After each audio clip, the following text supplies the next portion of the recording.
Hello दोस्तों, welcome to study Oval. जैसा कि आपको पता है कि आज इंडियन पॉलिटी क्लास थर्ड है और इसके अंदर हम डिस्कस करने वाले हैं union and it's territories article 1 to 4। इससे पहले हमने फर्स्ट क्लास में बात की थी पॉलिटी के बारे में, उसके मीनिंग के बारे में एंड कॉन्स्टिट्यूएंट असेंबली के बारे में, कैसे कॉन्स्टिट्यूएंट असेंबली ने कॉन्स्टिट्यूशन को ड्राफ्ट किया था, कॉन्स्टिट्यूट किया था। एंड देन सेकंड क्लास में हमने बात की थी प्रियम्बल के बारे में, प्रियम्बल की मीनिंग के बारे में, उसका जो फिलॉसफी है उसके बारे में हमने बात की थी। लेकिन आज जो हम बात करेंगे वो आर्टिकल 1 to 4 की बात करेंगे, जो कि प्रियम्बल के बाद ही स्टार्ट होता है। आर्टिकल 1 to 4 जो है वो बात करता है यूनियन और इट्स टेरिटरीज के बारे में। तो आज हम इसमें डिस्कस करते हैं। First is why this topic is important. ये टॉपिक क्यों इम्पॉर्टेंट है? क्योंकि हम इससे पता लगाएंगे, इससे जानेंगे कि India according to the constitution क्या है। क्या इंडिया फेडरेशन है या यूनियन है? क्या कोई स्टेट ब्रेक कर सकता है इंडिया से, या स्टेट की पावर क्या है? इन सब चीज़ों के बारे में बात करेंगे। लेकिन उस सबसे पहले हम समझेंगे कि आखिर फेडरेशन क्या होता है। फेडरेशन को आप सिंपल वर्ड्स में ये समझिए कि एक दीवार, इस दीवार में आप देखेंगे कि ईंटें होती हैं, इस तरह ईंटें होती हैं जो एक दूसरे से जुड़ी हुई होती हैं, यही है फेडरेशन। लेकिन क्या अगर कोई ईंट चाहे वो निकल सकता है? नहीं, अगर निकलेगा तो दीवार गिर जाएगी। इसी तरीके से जो हमारा इंडिया है वो यूनियन ऑफ टेरिटरी है, यानी कि हमारा जो इंडिया है वो यूनियन है, ना कि सिर्फ और सिर्फ फेडरेशन। हालांकि अमेरिका के बारे में जब हम बात करते हैं तो अमेरिका जो है वो अलग अलग स्टेट से ऐसे जुड़कर बना हुआ है। लेकिन जो हमारा इंडिया है उसमें क्या है, ये एक स्ट्रक्चर है मान लीजिए इंडिया का, एंड इसके अंदर डिफरेंट स्टेट्स हैं जो आपस में जुड़े हुए हैं। इनके पास कोई भी पावर नहीं है कि वो अपने आप को अलग कर सकें और या फिर सेंट्रल से ज़्यादा अपने पास ताकत रख सकें। आर्टिकल 1 की हम बात करें तो India that is Bharat shall be a union of state. जैसे कि आर्टिकल फर्स्ट में क्लियरली बता दिया गया है कि इंडिया जो है वो ही भारत है और जो कि एक यूनियन ऑफ स्टेट्स है। इंडिया दैट इज़ भारत, इसका मतलब क्या है? तो सिंपल सा आप समझिए कि इंडिया जो है दो कंट्री, उसके दो नेम्स हैं, एक इंडिया और एक भारत। दोनों नेम्स ऑफिशियली एक्सेप्टेड किया गया है, किसके द्वारा? कॉन्स्टिट्यूशन के द्वारा। इसकी हल्का हम हिस्ट्री के बारे में भी देख लेते हैं। इंडिया जो है वो मॉडर्न इंटरनेशनल नेम है, जो कि इंदुस जो रिवर थी, जो इंदुस रिवर के इस साइड पर रहने वाले लोग थे उनको क्या कहते हैं, इंडियंस कहा जाता था। और भारत जो कि एंशिएंट कल्चरल नेम है। तो ये आप समझ लीजिए कि जो इंडिया और भारत जो है वो कॉन्स्टिट्यूशनल एक्सेप्टेड है। अब बात करते हैं शैल बी। जैसे कि अभी हमने फर्स्ट आर्टिकल में देखा, India that is Bharat shall be a union of states. ठीक है, शैल बी का मतलब क्या होता है?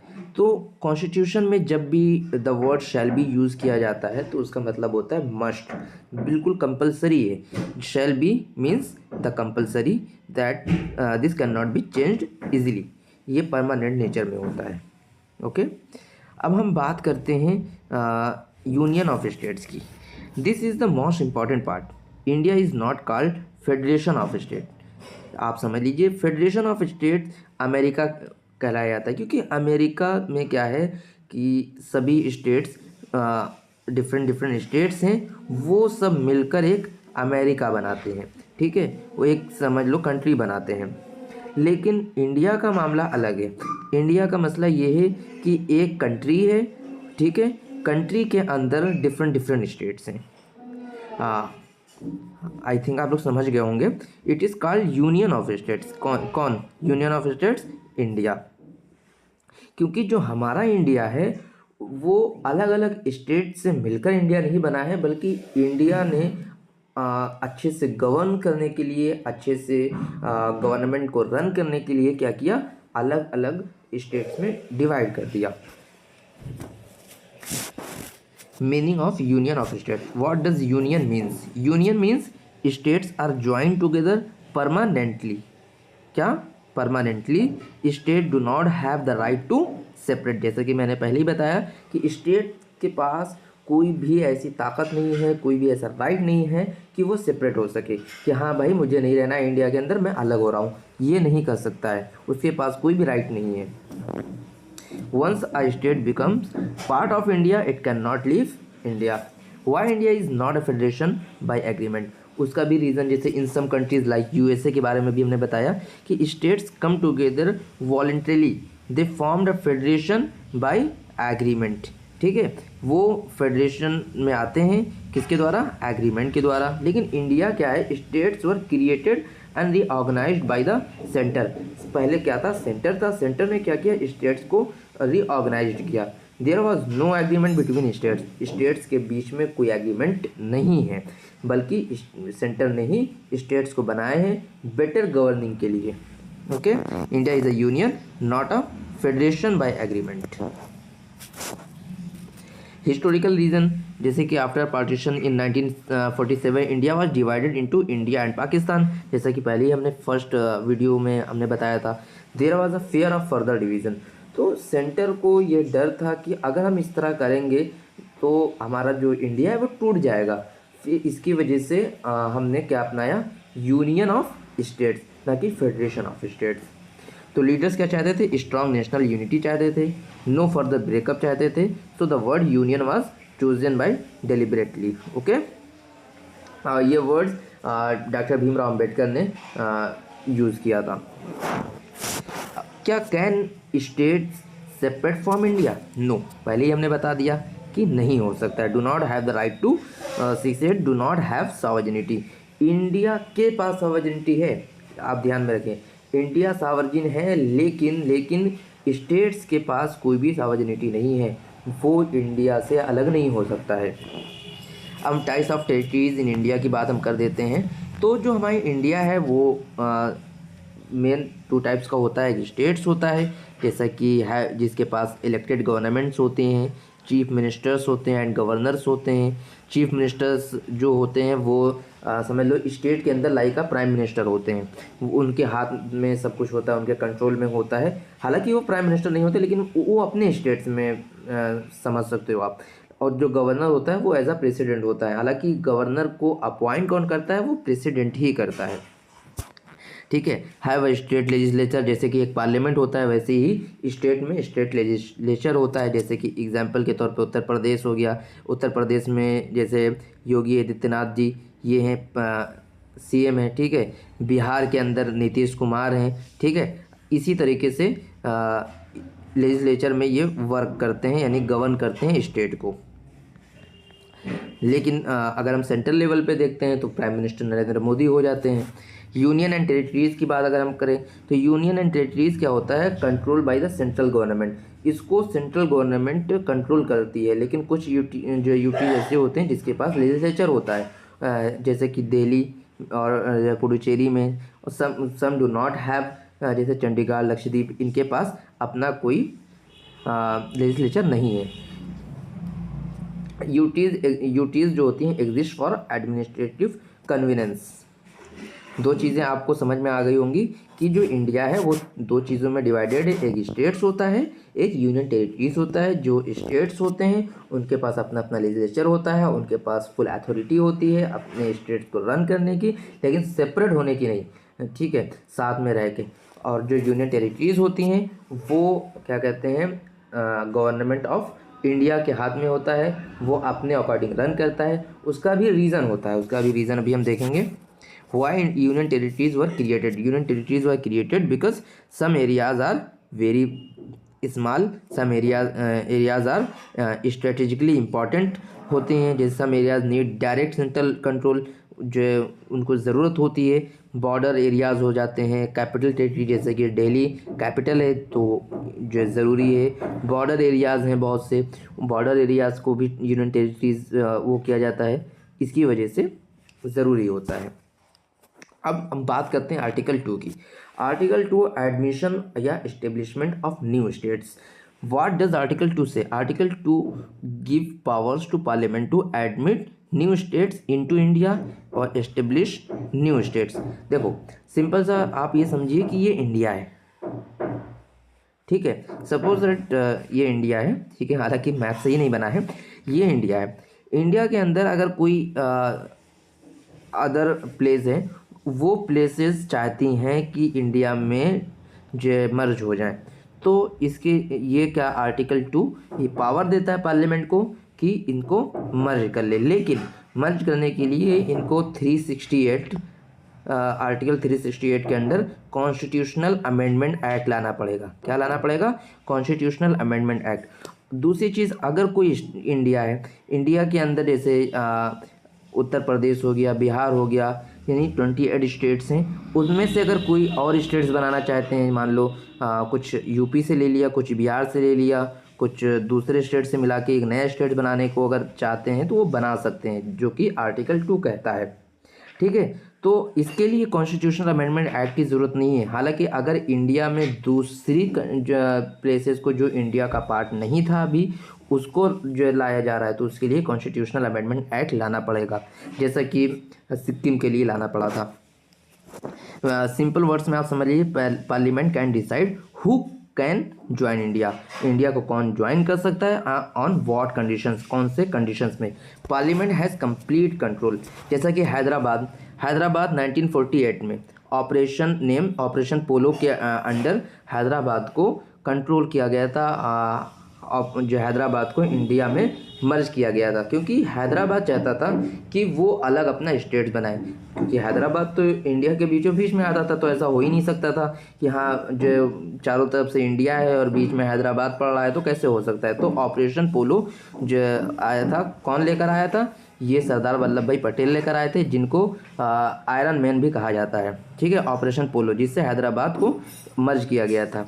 गोवा ऑपरेशन विजय लाया गया था। ये बहुत इम्पॉर्टेंट नेम्स हैं, आप याद रखिएगा, क्योंकि ये क्वेश्चंस पूछे जा सकते हैं। 1961 में गोवा को भी मर्ज किया गया था इंडिया के साथ। पौंडीचेरी, जो कि बाद में पुडुचेरी हुआ था, उसके लिए भी वो लाया गया था, ठीक है। सिंपल आप समझिए, पौंडीचेरी जो है वो 1954 1962, ठीक है। इसमें पौंडीचेरी को फ्रेंच कॉलोनी जो थी कि फ्रांस के साथ कंट्रोल, पौंडीचेरी, कारिकाल, माहे, यनम, ये सब चीज़ें कंट्रोल किसके अंडर थी? फ्रांस के अंडर। वो फ्रांस की कॉलोनी हुआ करती थी, उसको जो क्या कहते हैं पीसफुली ट्रांसफ़र किया गया था और इंडिया के अंदर मर्ज किया गया था, और ये बाद में यूनियन टेरिटरी ऑफ पुडुचेरी बन गया। सिक्किम की अभी हम बात कर रहे थे, सिक्किम 1975 कॉन्स्टिट्यूशनल अमेंडमेंट एक्ट 35 के अंडर सिक्किम को इंडिया में मर्ज किया गया था। इसके लिए कॉन्स्टिट्यूशनल अमेंडमेंट एक्ट लाया गया था और आर्टिकल 2A ऐड किया गया था। किसके अंदर? कॉन्स्टिट्यूशन में। किसमें? कॉन्स्टिट्यूशन में ऐड किया गया था आर्टिकल 2A, जिसके अंदर ये था कि जो सिक्किम है वो से हम जो है यानी इंडिया है, वो इंडिया में पूरी तरीके से शामिल नहीं हो रहा है, बल्कि हमारा उसका क्या है, एक बॉन्ड है, उसके अकॉर्डिंग शामिल हो रहा है। फिर उसके बाद रिफरेंडम लाया गया था। रिफरेंडम के द्वारा आर्टिकल 36 अमेंडमेंट एक्ट, कौन सा? आर्टिकल 36 अमेंडमेंट एक्ट, आर्टिकल कह रहे हैं 36 अमेंडमेंट एक्ट के द्वारा क्या किया गया था? पूरी तरीके से जो सिक्किम को इंडिया के अंदर मर्ज कर लिया गया था। अब बात करते हैं आर्टिकल 3 की, लेकिन इससे पहले दो चीज़ें और मैं बता दूं कि बेरूबारी केस बहुत ही ज़्यादा इम्पोर्टेंट है। बेरूबारी केस में क्या हुआ था कि इंडिया और पाकिस्तान का जो लैंड डिस्प्यूट था वो सॉल्व किया गया था, जो कि आर्टिकल 2 के अंडर में सॉल्व किया गया था। हालांकि आर्टिकल 2 का वो देते हुए कि हाँ हम कर सकते हैं, इसके बेसिस पे उन्होंने किया था। हालांकि जो सुप्रीम कोर्ट ने क्या कहा था? सुप्रीम कोर्ट ने कहा था कि अगर इंडियन टेरिटरी में कोई भी चीज़ें, जो इंडियन टेरिटरी की जो डिस्प्यूट्स हैं, इंडियन टेरिटरी के जो बॉर्डर हैं, अगर वो उसमें फेरबदल होगा या उसमें कुछ भी चीज़ें होंगी, उसमें क्या होगा? कॉन्स्टिट्यूशनल अमेंडमेंट एक्ट लाना पड़ेगा 368, आर्टिकल 368 के अंडर में। लेकिन अगर जो इंडिया के अंदर अगर कोई ऐसा मसला होगा कुछ भी जो टेरिटरी में फेरबदल होगा तो उसके लिए कॉन्स्टिट्यूशनल अमेंडमेंट एक्ट की ज़रूरत नहीं है। फिर उसके बाद जो सुप्रीम कोर्ट ने अपना फैसला बदलते हुए 1979 में फिर जो कहा था कि हाँ, सिर्फ और सिर्फ अगर रिमार्किंग हो रही है तो उसके लिए कॉन्स्टिट्यूशनल अमेंडमेंट एक्ट की ज़रूरत नहीं है, लेकिन अगर टेरिटरी में अगर कुछ हो रहा है तो उसके लिए ज़रूरत पड़ेगी। जैसे कि ये इंडिया है, ठीक है, ये इंडिया है, जैसा भी बना है उल्टा सीधा और समझ लीजिए। अब इसकी टेरिटरी है, इसकी टेरिटरी में अगर किसी फॉरेन कंट्री से या किसी भी दूसरे प्लेसेस से, मान लो बांग्लादेश हो गया या फिर पाकिस्तान हो गया, अफ़गानिस्तान हो गया, या कहीं से भी अगर हम कुछ टेरिटरी एक्सचेंज करते हैं या कुछ बढ़ाते घटाते हैं तो उसके लिए क्या ज़रूरत है, कॉन्स्टिट्यूशनल अमेंडमेंट एक्ट लाना पड़ेगा, तब जाके हम कुछ कर सकते हैं। जैसा कि सिक्किम को किया गया था, ठीक है। Sikkim become 22nd state of India under the article 35 constitution amendment act. Article 3 की बात करते हैं। Article 3 formation of new states, ये क्या करता है, न्यू स्टेट्स, इसमें क्या है, क्रिएट न्यू स्टेट्स बनाया जाता है। इसके अंडर में बाउंड्रीज चेंज होती हैं, change name of states, merge states, divide states, यानी कि नया स्टेट बनाना है तो आर्टिकल 3 के अंडर में बनेगा।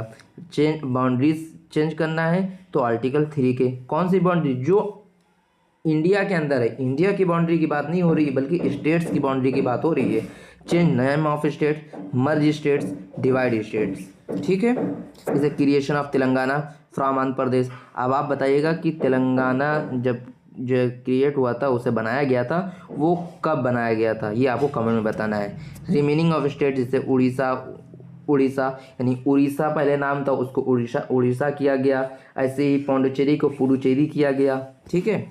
Role of state legislature in article 3, before changing a state president sends proposal to state legislature. अगर किसी स्टेट को, मान लो अभी हमने बात की आंध्र प्रदेश से तेलंगाना अलग हुआ, ठीक है, तो आंध्र प्रदेश पहले क्या होगा, अगर जो सेंट्रल चाहती है, एग्जीक्यूटिव चाहती है कि हम तेलंगाना को अलग करें, तो सबसे पहले क्या करेगा, प्रेसिडेंट को बताएगा, प्रेसिडेंट से पहले इजाज़त लेगा। प्रेसिडेंट क्या करेगा, जो इजाज़त देने से पहले क्या करेगा, लेजिस्लेचर यानी आंध्र प्रदेश के लेजिस्लेचर के पास क्या करेगा, भेजेगा। वहाँ की लेजिस्लेचर अपनी जो राय देगी, वहाँ, हाँ ये भी ध्यान रखिए, स्टेट लेजिस्लेचर अपनी राय देगी किसको, प्रेसिडेंट को, लेकिन उस राय बाइंडिंग नहीं है, ज़रूरी नहीं है कि वो माने या ना माने, लेकिन ये जो प्रोसेस है वो करना पड़ेगा। State opinion is not binding, parliament can ignore it, this shows centre is stronger than states. Why Article 3 was made so powerful? India is large, diverse, multilingual, ठीक है, so flexibility was needed to reorganize states peacefully, avoid violent movements, improve administration.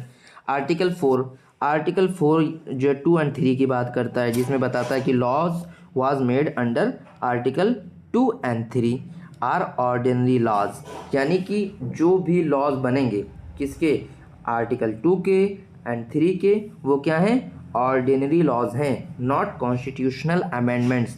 इसी का सहारा लेते हुए पंडित जवाहरलाल नेहरू ने जो क्या कहते हैं, बेरूबारी का जो केस हुआ था, उसमें क्या कहते हैं, टेरिटरी का लेन देन जो किया था, जो डिस्प्यूट था वो ख़त्म किया था। हालांकि उसी में सुप्रीम कोर्ट ने कहा था नहीं, ये आर्टिकल 2 और 3 के अंडर में नहीं आता है, क्योंकि आप जो काम कर रहे हैं वो क्या कहते हैं, बाउंड्री को घटा बढ़ा रहे हैं, इसकी वजह से आपको अमेंडमेंट लाना ही पड़ेगा।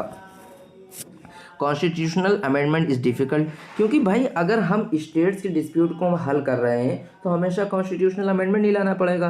तो कॉन्स्टिट्यूशनल अमेंडमेंट लाना इजी बात नहीं है, उसके लिए आपको टोटल मेजॉरिटी चाहिए। टोटल मेजॉरिटी हो ही नहीं पाती है, ऊपर से आपको राज्यसभा से भी और लोकसभा से भी, बहुत ज़्यादा हम डीप में नहीं जाएंगे, सिंपल सा बता रहे हैं कि टोटल मेजॉरिटी चाहिए। और टोटल मेजॉरिटी में भी आपको क्या कहते हैं, राज्यसभा से भी और लोकसभा से भी उसके साथ साथ जॉइंट सीटिंग भी आप नहीं बैठा सकते हैं, दोनों जगह से पास होना भी ज़रूरी है। तो कॉन्स्टिट्यूशनल अमेंडमेंट एक्ट लाना बहुत ज़्यादा डिफिकल्ट था। तो इसकी वजह से कहा गया कि अगर आप स्टेट्स की बाउंड्री को जो बाउंड्री डिस्प्यूट ख़त्म कर रहे हैं तो ठीक है, लेकिन अगर आप इंडियन टेरिटरी जो इंडिया की जो बाउंड्रीज है उसके अंदर आप छेड़छाड़ करते हैं तो इसके लिए आपको कॉन्स्टिट्यूशनल अमेंडमेंट एक्ट लाना ही पड़ेगा। What article 14 shows about Indian federalism.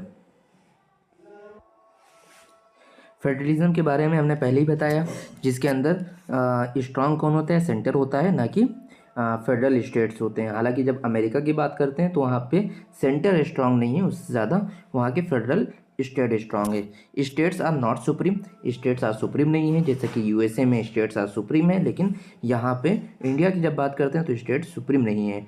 Unity of India is protected. जो यूनियन ऑफ स्टेट्स जो वर्ड यूज़ किया गया है, जो यूनियन ऑफ स्टेट्स बनाया गया है, इंडिया को यूनियन ऑफ स्टेट्स समझा गया है, वो किस लिए, सिर्फ और सिर्फ यूनिटी को प्रोटेक्ट करने के लिए। This system is called federal system with unitary बाइस। ठीक है, one line summary for the students के लिए कि India is a union of states, states can not separate, parliament has power over states, unity is more important than state autonomy. ये class अब and होती है। उम्मीद करते हैं कि आपको सब समझ में आया होगा। जो जो चीज़ें हमने बताई हैं उन सब चीज़ों को एक बार रिवाइज करना है और क्वेश्चंस पेपर जो हों यानी PYQs वगैरह हों उसको सॉल्व करिए। आपका इजीली जामिया हो या फिर अलीगढ़ मुस्लिम यूनिवर्सिटी का एंट्रेंस आप क्रैक कर लेंगे बहुत ही इजीली। मिलते हैं नेक्स्ट वीडियो में। Thank you for watching this video.